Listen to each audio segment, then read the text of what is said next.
ഒരു 4x4 വേണമെന്ന് ആഗ്രഹിക്കാത്ത മലയാളികൾ ഉണ്ടാകില്ല. പക്ഷേ നമ്മുടെ ഇടുങ്ങിയ റോഡുകളിലും മഴക്കാലത്തെ ചെളിയിലും ഫാമിലിയായി പോകുമ്പോഴും അത്രയും വലിയൊരു വാഹനം ഡ്രൈവ് ചെയ്യാൻ എല്ലാവർക്കും പറ്റില്ല. അപ്പോഴാണ് മാരുതിയുടെ കുട്ടി റൂബിക്കൺ എന്നറിയപ്പെടുന്ന മാരുതി സുസുക്കി ജിംനി 4x4 രംഗത്തെത്തുന്നത്. ഇതൊരു ലൈഫ് സ്റ്റൈൽ വണ്ടിയാണ്, അതോ ഡെയിലി യൂസ് ചെയ്യാൻ പറ്റിയ ഒരു ഫാമിലി 4x4 ആണോ? ഇന്ന് നമ്മൾ ജിംനിയുടെ ഏറ്റവും പ്രധാനപ്പെട്ട പ്രോസ് ആൻഡ് കോൺസ് ചർച്ച ചെയ്യാൻ പോവുകയാണ്. നിങ്ങൾ ഈ വണ്ടി വാങ്ങാൻ പ്ലാൻ ചെയ്യുന്നുണ്ടെങ്കിൽ ഈ വീഡിയോ ഫുൾ കണ്ടതിന് ശേഷം ഒരു ഡിസിഷൻ എടുക്കുക. ആദ്യം നമുക്ക് ജിംനിയുടെ പ്രോസ് അഥവാ പോസിറ്റീവ് വശങ്ങൾ എന്തൊക്കെയാണെന്ന് നോക്കാം. ഒന്ന്, compact size and city usability. മറ്റു വലിയ 4x4 വാഹനങ്ങളുമായി നോക്കുമ്പോൾ ജിംനിയുടെ ഏറ്റവും വലിയ അഡ്വാൻറ്റേജ് ഇതിന്റെ കോമ്പാക്ട് സൈസ് ആണ്. കേരളത്തിലെ ഇടുങ്ങിയ ബൈ ലൈനുകളിലും ട്രാഫിക്കിലും ടൗൺ പാർക്കിങ്ങിലും ഇതിലും ഈസിയായി കൊണ്ടു നടക്കാൻ പറ്റിയ മറ്റൊരു 4x4 നിലവിലില്ല. രണ്ടാമത്തേത് legendary all grip pro 4x4 system. ഭാരക്കുറവ് തന്നെയാണ് ജിംനിയുടെ ഏറ്റവും വലിയ കരുത്ത്. വയനാട് അല്ലെങ്കിൽ ഇടുക്കിയിലെ ചെളിയുള്ള ഓഫ് റോഡ് ട്രാക്കുകളിൽ വലിയ വണ്ടികൾ താണു പോകുന്ന സ്ഥലത്ത് ജിംനി വളരെ സിമ്പിളായി കയറിപ്പോകും.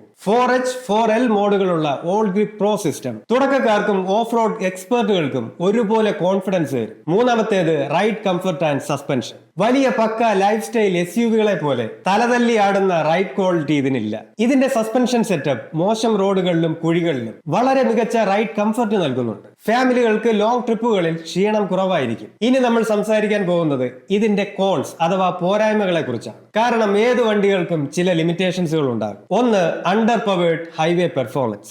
ജിംനിയിൽ വരുന്നത് 1.5 ലിറ്റർ K15B പെട്രോൾ എഞ്ചിനാണ്. ഓഫ് റോഡിലും സിറ്റിയിലും ഇത് ഓക്കെ ആണെങ്കിലും ഹൈവേകളിൽ 100-110 സ്പീഡിൽ പോകുമ്പോൾ അല്ലെങ്കിൽ ക്വിക്കായി ഓവർടേക്ക് ചെയ്യുമ്പോൾ പവർ അല്പം കുറവായി തോന്നും. ഒരു സ്പീഡി ഹൈവേ ക്രൂയിസർ അല്ല ഇത്. രണ്ടാമത്തേത് നാരോ ക്യാബിൻ സ്പേസ്. വീതി കുറഞ്ഞ ക്യാബിൻ ആയതുകൊണ്ട് ഇതിൽ 4 പേർക്ക് മാത്രമേ സുഖമായി യാത്ര ചെയ്യാൻ പറ്റൂ. അഞ്ചാമതൊരാൾക്ക് സീറ്റില്ല. അതുപോലെ വലിയ ലഗേജുകൾ വെക്കാനുള്ള ബൂട്ട് സ്പേസും കുറവാണ്. മൂന്നാമത്തേത് missing modern features and premium touch. ഈ പ്രൈസ് റേഞ്ചിൽ നമ്മൾ പ്രതീക്ഷിക്കുന്ന ventilated seats, rear AC went, electronic parking brake തുടങ്ങിയ ആധുനിക ഫീച്ചേഴ്സുകൾ ഇതിൽ ലഭ്യമല്ല. ഇന്റീരിയർ ഫിനിഷിംഗിൽ പ്രീമിയം ഫീൽ കുറവാണ്. അപ്പോൾ ഫൈനൽ വേർഡിക്റ്റ് എന്താണ്? ആരാണ് ജിംനി വാങ്ങേണ്ടത്? നിങ്ങൾക്ക് ഡെയിലി യൂസ് ചെയ്യാൻ പറ്റുന്ന കേരളത്തിലെ ഏത് ചെറിയ റോഡുകളിലൂടെയും കൊണ്ടുപോകാൻ കഴിയുന്ന അവധി ദിവസങ്ങളിൽ ഓഫ് റോഡിനും ട്രിപ്പുകൾക്കും പോകാൻ പറ്റിയ ഒരു അൺബീറ്റബിൾ 4x4 വേണമെന്നുണ്ടെങ്കിൽ ജിംനി നിങ്ങളുടെ പെർഫെക്റ്റ് മാച്ചാണ്. എന്നാൽ പക്ക ഹൈവേ പെർഫോമൻസും 5 പേർക്കുള്ള സ്പേസും വലിയ പ്രീമിയം ലുക്കുമാണ് തിരയുന്നതെങ്കിൽ നിങ്ങൾ മറ്റു ഓപ്ഷനുകൾ കൂടി നോക്കുന്നതായിരിക്കും നല്ലത്. നിങ്ങൾക്ക് ജിംനി ഇഷ്ടമാണോ അതോ താറാണോ ചോയ്സ്? നിങ്ങളുടെ അഭിപ്രായങ്ങൾ കമന്റ് ചെയ്യൂ.